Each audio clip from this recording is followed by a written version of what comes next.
رضا زندہ باد، رضا زندہ باد، رضا زندہ باد۔ اللہ اکبر کہ جانور محبوب کو جانتے اور پہچانتے اور ادب کرتے ہیں، اور یہ دو ٹانگوں والے ہو کے چار ٹانگوں والے ادب کرتے ہیں اور پہچانتے ہیں یار کی عظمتوں کو، اور یہ دو ٹانگوں والے ہو کے یار کی عظمت نہیں جانتے۔ فرمایا یہ بدبخت جانوروں سے بھی بدتر ہے۔ تو بتایا جا رہا ہے قرآن میں کہ میرا محبوب اتنا بلند ہے کہ اس کی طرف اگر پشت ہو جائے، محبوب مصطفیٰ کی طرف اگر پشت ہو جائے تو مومن ہونا تو دور کی بات ہے لوگوں، انسان درجہ انسانیت سے بھی گر جاتا ہے۔ سمجھ رہے ہیں؟ انسان بھی نہیں رہتا اگر حضور کی طرف پشت ہو جائے۔ حضور صلی اللہ علیہ وسلم شیخ محقق لکھتے ہیں، حضور صلی اللہ علیہ وسلم جب غزوہ خیبر ہوا نا تو ایک گدھا حضور کی بارگاہ میں حاضر ہو گیا، گدھا حضور کی بارگاہ میں حاضر ہو گیا۔ امام الانبیاء کو آ کے اس نے نا سجدہ کیا، سلام پیش کی۔ امام الانبیاء نے فرمایا تیرا نام کیا ہے؟ کہنے لگا جی یزید بن شہاب یا شہاب بن یزید، اس طرح کا نام بتایا، چونکہ پہلے جانوروں کے بھی نام رکھے جاتے تھے، یہ ذہن میں رکھیے۔ تو آپ نے فرمایا کہ کیسے آئے؟ اب غور سے سننا، گدھا ہے آکے عرض کرنے لگا اللہ کے حبیب، میرا جو مالک ہے نا، ایک یہودی مالک ہے، مالک تو میرا وہ ہے مگر اسے میں نے اپنی پشت پہ کبھی بیٹھنے نہیں دیا،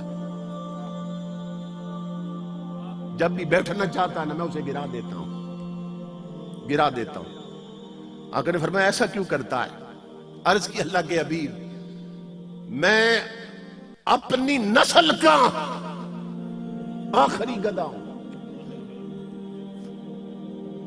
اور میرے آبا و اجداد جتنے اوپر گزرے ہیں نا سب کی پشت پر نبیوں نے سواری کی ہے۔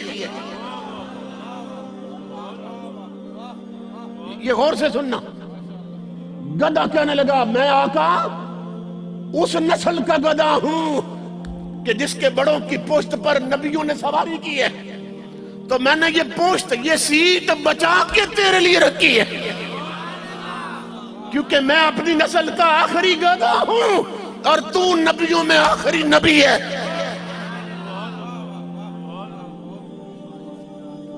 یہ قادیانی تو کھوتے سے بھی بدتر نکلا، قادیانی یہ کھوتے سے بھی بدتر نکلا۔ وہ گدھا جانتا ہے مصطفیٰ آخری نبی ہے،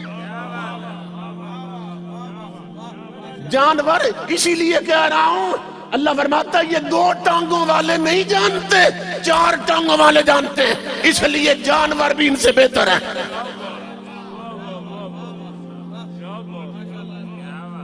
اولئک کالانعام بل ھم اضل، یہ جانوروں سے بھی بدتر ہیں۔ گدھا کہنے لگا میرے آقا میں اس لیے آیا ہوں کہ میرے بڑوں پر نبیوں نے سواری کی ہے، میں اپنی نسل کا آخری گدھا ہوں اور آپ نبیوں میں سے آخری نبی ہیں، اس لیے میری پشت کو اپنے بیٹھنے کا شرف عطا کیجیے۔ میرے آقا میں بھاگ آیا ہوں اور ہمیشہ کے لیے آپ کی غلامی میں رہنا چاہتا ہوں۔ امام الانبیاء نے فرمایا ہم نے قبول کیا، اس کا نصیب دیکھو، فرمایا ہم نے قبول کیا، لیکن آج کے بعد تیرا نام یہ نہیں ہوگا، آج کے بعد تیرا نام ہے یافور، یافور نام ہے تیرا۔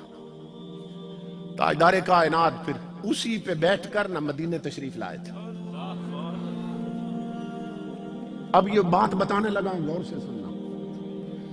امام الانبیاء کے غلاموں، آقا اس گدھے پہ بیٹھ کر مدینہ آئے تھے، تو مدینے میں وہ گدھا پردیسی تھا، ابھی پہلی بار آیا تھا زندگی میں، اجنبی تھا، مگر میں دکھاتا ہوں، شیخ محقق لکھتے ہیں کہ امام الانبیاء نے جس صحابی کو بلانا ہوتا، آقا فرماتے یافور بلال کو بلا لاؤ، یافور صدیق کو بلا لاؤ، علی کو بلا لاؤ۔ محدثین لکھتے اور صحابہ کہتے ہیں رب کی عزت کی قسم ایسا کبھی نہیں ہوا کہ صحابی بازار میں ہو اور گدھا گھر چلا جائے، یا صحابی گھر میں ہو اور گدھا بازار چلا جائے؟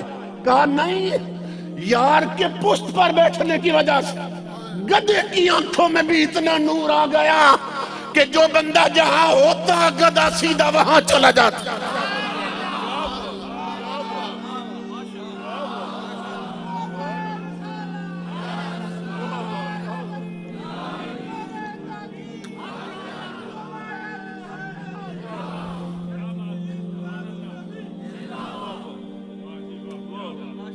سمجھ رہے؟ وہ کتنے احمق ہیں، کتنے نادان، جو کہتے ہیں نبی کو دیوار کے پیچھے کی خبر نہیں، کہتے ہیں نبی کو خبر نہیں۔ اسی لیے شاہ نصیر کہتے ہیں نادان مت بن، وہ حاضر و ناظر و نور و بشر غیب کو چھوڑ، شکر کر وہ تیرے عیبوں کو چھپائے ہوئے ہیں۔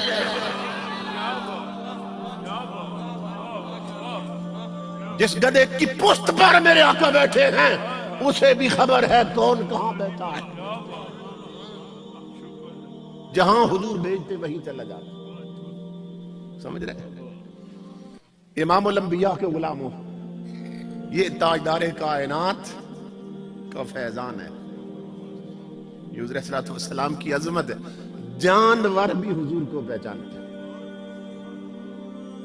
حضرت عائشہ صدیقہ فرماتی ہیں ام المومنین رضی اللہ تعالیٰ، آپ فرماتی ہیں ہمارے گھر میں ایک بکری تھی، وہ بڑی شوخ بکری تھی، قلے پہ ٹکتی نہیں تھی، بڑی اچھلتی کودتی اور آواز دیتی رہتی، میں کرتی رہتی تھی۔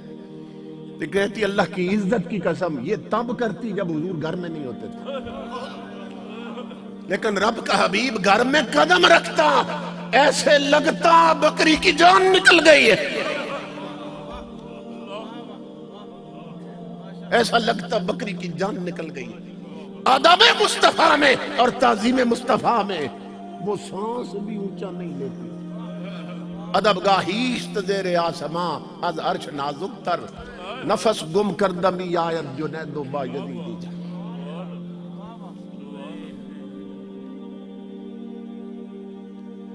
امام الانبیاء کے غلاموں، اس لیے اللہ فرماتا ہے کہ یہ جانوروں سے بھی بدتر ہے، جانوروں سے بھی بدتر، کہ جانور جانتے ہیں محبوب کا مقام کیا ہے اور یہ انسانوں کے نہیں جانتے، یہ جانوروں سے بھی بدتر۔